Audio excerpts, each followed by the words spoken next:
Buenas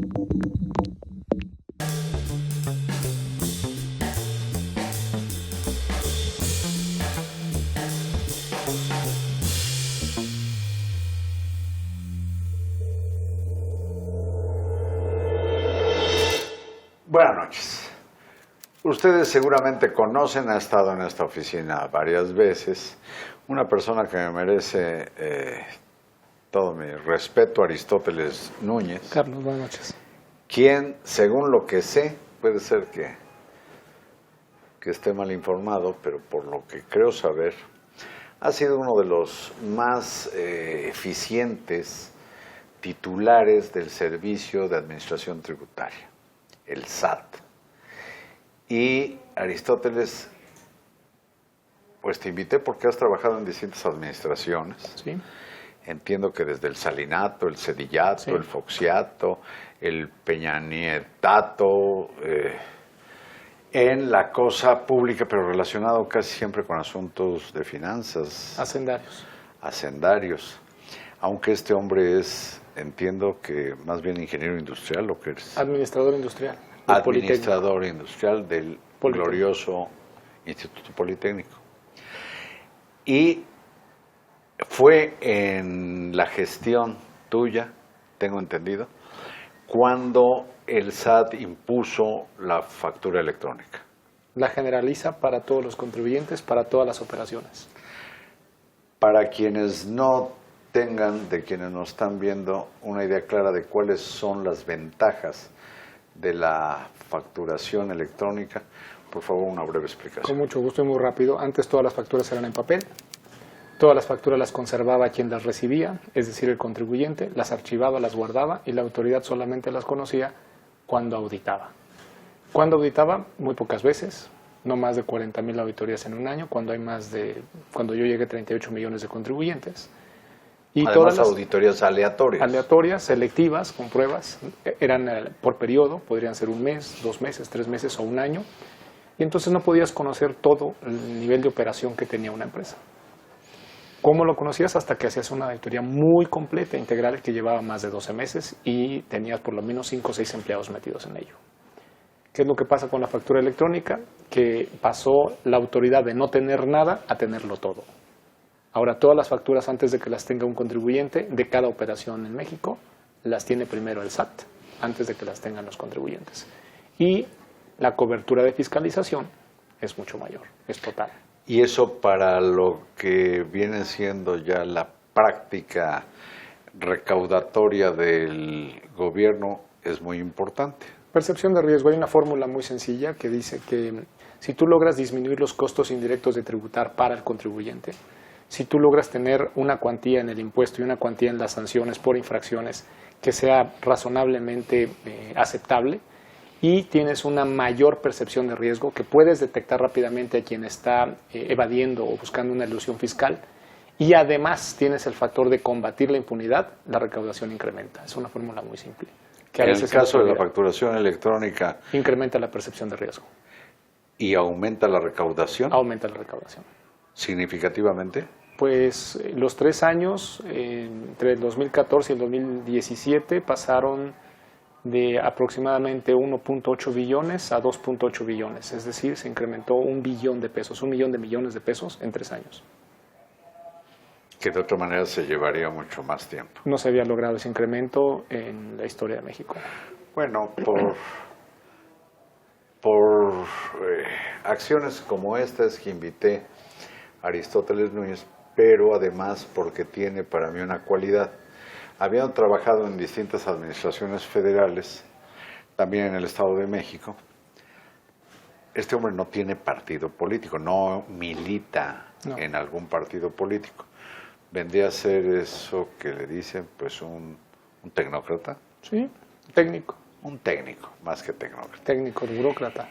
Y técnico burócrata, dice él. Bueno, el asunto es, Aristóteles, que a mí me ha llamado mucho la atención desde las precampañas, que 2 de los ex candidatos, que son Ricardo Anaya y Andrés Manuel López Obrador, hablaran de disminuir el pago del IVA en la frontera norte? La tasa. La tasa del IVA, disminuirla. Y yo me pregunto, ¿y por qué quienes vivan en la faja fronteriza, no sé hasta cuántos kilómetros tierra adentro, pueden pagar menos IVA que lo que paga una persona en Tuxtla Gutiérrez o en todo Chiapas o en Oaxaca o en Guerrero o en la Ciudad de México? Hasta el 2013 había esa diferencia en tasa, había tasa en la franja fronteriza, en una franja fronteriza desde la línea divisoria entre Estados Unidos y México y 20 kilómetros hacia adentro, con una excepción que tenía que ver con todo lo que es California, Baja California Sur y Baja California.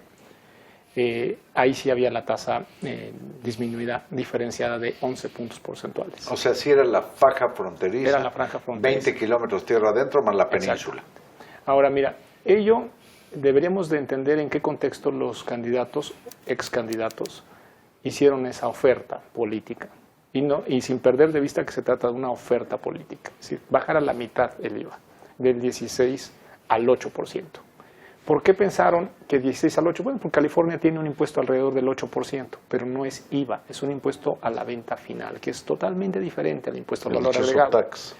El impuesto a las ventas finales. Eso, le llaman taxes, los impuestos son taxes. Ahí. Ya. Los impuestos a la venta final te dan alrededor de 8% más o menos en promedio. Depende de cada entidad o cada estado. En Estados Unidos tienes una tasa, pero en promedio anda ahí 8, 9, 10, algunos andan en 10 y fracción. Pero lo que es la zona de California, 8% aproximadamente. Era muy atractivo entonces ofrecer bajar la tasa del impuesto al valor agregado mexicano, que estaba en 16 al 8, para que llamaras votantes. Y así hay que entenderlo en ese contexto. Ahora que ya tenemos un candidato que ya ganó, que es presidente electo, y que mantiene esa oferta de bajar el IVA a la mitad y de en 30 kilómetros hacia adentro, no en 20, tiene sus consideraciones. Habría que ver qué es lo que se busca. Si lo que se busca es disminuir la carga tributaria a los ciudadanos que viven en esa franja fronteriza, entonces tu pregunta es válida. ¿Por qué nada más a ellos y no a quien se encuentra en una situación vulnerable en la Sierra de Guerrero, en la montaña, en Chiapas, en Oaxaca, en Michoacán, en Puebla, en Veracruz? ¿Por qué a ellos no? Si se trata de disminuirles la carga tributaria, mucho se justificaría hacerlo en otro lado. Lo que sucedería ahí de atreverse es que va a haber una caída muy fuerte en la recaudación y eso impactaría las finanzas públicas y pondría en riesgo ciertos elementos y fundamentos macroeconómicos de este país. Si lo que buscan entonces es disminuir la carga tributaria, ahí hay un hierro. Si lo que se busca es hacer competitiva la zona versus el comercio que está del otro lado de la frontera, vamos a entenderlo. Eso indicaría que tendría que estar muy vigilante el gobierno que disminuir la tasa repercuta en menos precios de los productos. ¿Por qué? Porque si el intermediario se queda con ese porcentaje que se disminuye de carga tributaria y lo incrementa su coeficiente de utilidad, de todos modos el ciudadano consumidor seguirá pagando lo que vale el producto hoy. Y eso fue lo que nosotros nos dimos cuenta que pasaba en el 2013. El producto en Tijuana, el producto en Ciudad Juárez, el producto en Reynosa valía lo mismo o a veces más caro que lo que valía en el centro del país. Entonces, tener esa diferenciación de tasas no necesariamente representaba un beneficio en los precios para el consumidor o el ciudadano. Ojo, entonces habría que vigilar muy bien que se pueda repercutir la disminución de la tasa en los precios. Si lo que se busca es crear una franja fronteriza tipo zona franca, es otra cosa. Es decir, dar una consideración y tratamiento fiscal distinto para que ahí se promueva y se desarrolle una zona y que tenga una característica muy parecida a una zona económica especial, hay que tener cuidado, que para eso se requieren otro tipo de medidas, no necesariamente bajar una tasa y que con ello se pueda lograr lo que se pretende. Lo cierto es que pensando que lo que se busca es diferenciar la tasa para que tengan ellos competitividad versus el comercio en la frontera con Estados Unidos, va a obligar a hacer una inversión en toda esa franja de 30 kilómetros, en donde estén los puntos carreteros. En esos 30 kilómetros van a tener que poner garitas, que ya se habían eliminado. Y las garitas cuestan, hay que construirlas y hay que tener empleados, ¿Por qué? Tecnología. Porque si no todo lo que se pueda comprar en la franja, si no se tiene esa garita a los 30 kilómetros, puede pasar al interior y se puede crear un mercado sustituto. Fayuquear en Zacatecas. Y en ese sentido empiezas a trasladar esos tratamientos o beneficios fiscales a una zona mayor y empiezas a perder recaudación. Y empiezas a hacer una competencia desleal en quien está en la zona fronteriza contra quien está en el interior del país. Bueno, ya el virtual presidente electo, Andrés Manuel López Obrador, anunció hoy también un incremento al salario en esa faja fronteriza, pero me asalta la misma inquietud. Sí. Hay gente seguramente con la misma necesidad o mayor en otras zonas deprimidas del centro y del sur del país. Déjame destacar aquí los dos propósitos que tienen, creo, estas medidas desde el punto de vista del presidente electo. Quiere mejorar las condiciones de los ciudadanos en la zona. Esa es, a mi parecer, el propósito.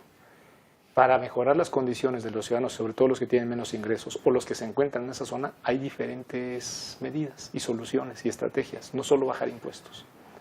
Porque tú puedes mantener la tasa y mantener una tasa general en todo el país. Bajar impuestos, pero también incrementar el salario. Y puedes resarcir, ojo, ahí voy con la segunda, y puedes resarcir a las familias que menos recursos tienes, les puedes resarcir ese 8% que quieres bajar a través de una transferencia.